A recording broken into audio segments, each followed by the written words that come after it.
28 years later, 2025. This is the latest in a series of post-apocalyptic films, the first of which was 28 Days Later in 2002, and then 28 Weeks Later in 2007. I'm not sure why there isn't a 28 months later, because I thought that would give an opportunity for a sequel in between, but we've jumped to 28 years now. A whole generation later, things are still bad. The repercussions are pretty awful. Now, the BBFC warning on the at the start of the film said strong bloody violence, gore, horror, very strong language. I knew what to expect. I'm not that keen on that, as you probably know if you've watched my reviews. However, it's we're in a heat wave, summer solstice heat wave here in London and much of the UK, southern, southeast. And I needed air conditioning. It was so appreciated having somewhere to go that was cool. And on a Friday afternoon when it was quite quiet, there weren't many people in the cinema. I guess in the evening it would have been busier with a lot more people, but um, I really was so glad to have gone and seen this film. And I put up with all the visceral horror of it. So it's the Rage virus that was in 2007 with 28 weeks later. It's been such a long time ago that I don't really remember a lot of the film. And again, it's not a film I really want to revisit. So haven't seen anything over again. But this this film starts off with a flashback to 1997 or around that time, because there's the Teletubbies, and the Teletubbies in 1997 were the children's television of that era. And so there's all these young kids watching this, all the four characters of that series, this sort of cartoon animation type thing. And you get to hear that outside that living room, the adults are in distress, and a mother of one of the children warns them, please stay in the room. And you can see them getting visibly upset because there's carnage going on outside. And I won't explain too much about that, but one of the lads does escape, finds refuge in a church, and he meets a priest, and that not really sure which character he was, whether um, he's like Jamie, who's like one of the main characters, the adult characters in 28 years later, because so we've gone from 1997 to 2025 in this universe.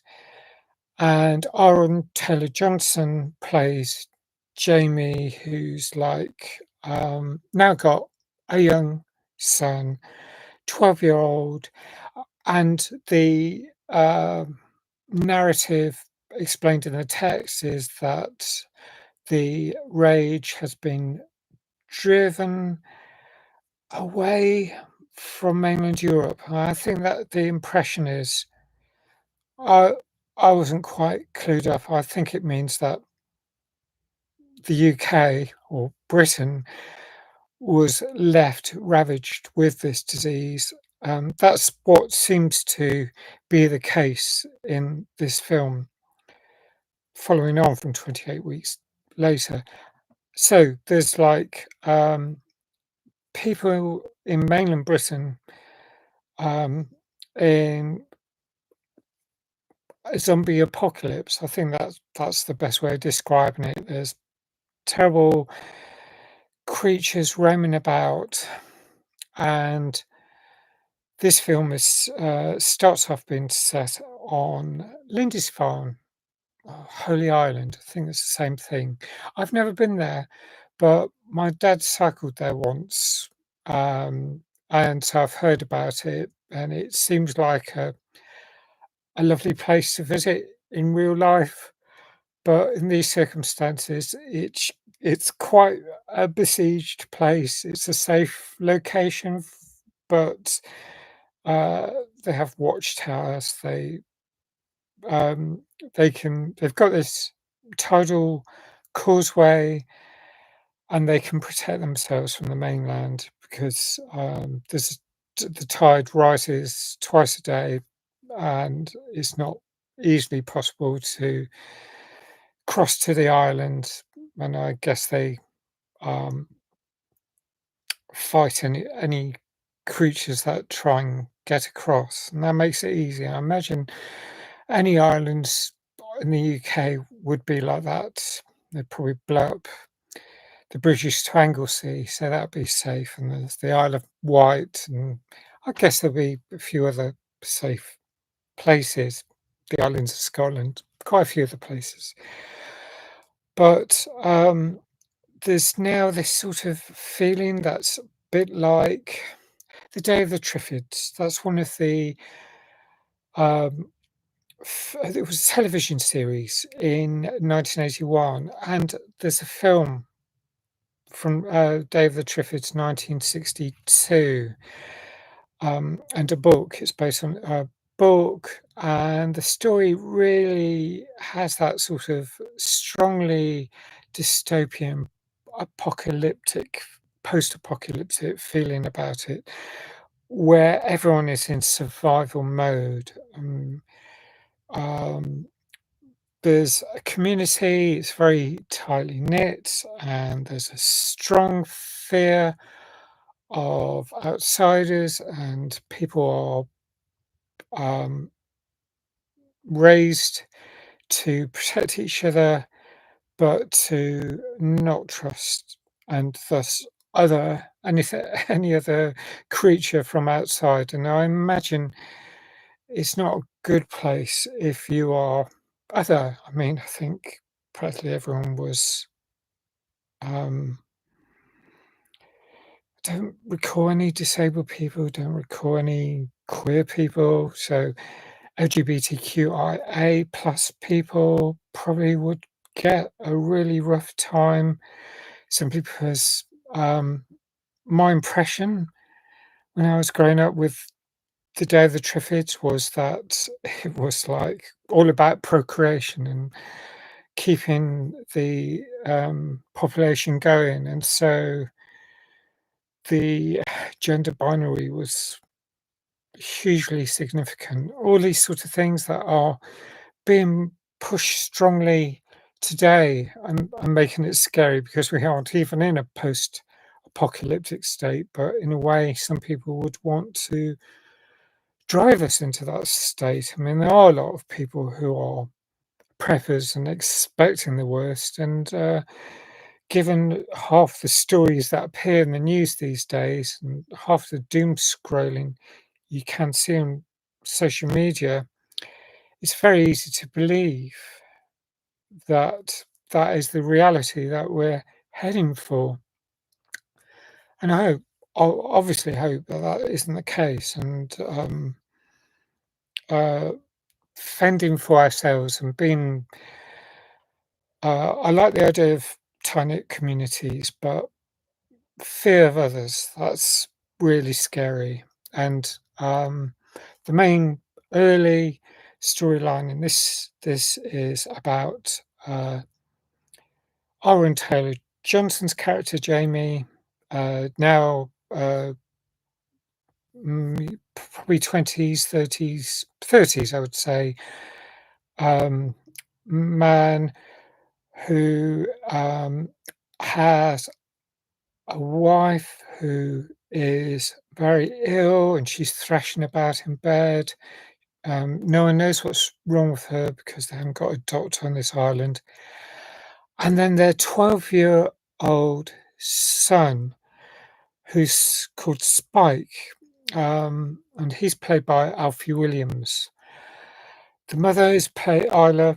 The mother, her name's Isla. She's played by Jodie Corner, and Spike has been trained almost like the British equivalent of a child soldier because he's learned crossbow skills and he's at the age of 12 going out with his father to the mainland. And some of the other villages on Holy Island are against this, and they warn him that if he goes to the mainland, he's going to be on his own. Well, with his dad, but they're going to be on their own on the mainland, fighting to stay alive. No one's ever going to come out to rescue them. Um, but his father is very keen for him to learn. He seems quite happy to learn, and um, um, going to the mainland, it's as horrific as the earlier films in this series. There's zombies, terrible um, creatures. There's a lot of projectile bloody vomiting and all those sort of things. I mean, it's not the sort of film if you're squeamish, and I'm not great on this sort of stuff, but I can take it. I can just about take it when I've prepared for it. Um, and yeah, it's the brutal side of prepping. If I've talked with friends who are very keen on prepping, and they sort of almost expect that type of thing, and oh, it's so awful. But um, the I suppose I'd probably be in the sort of I'd stay on the island if I was in that position. Um, but I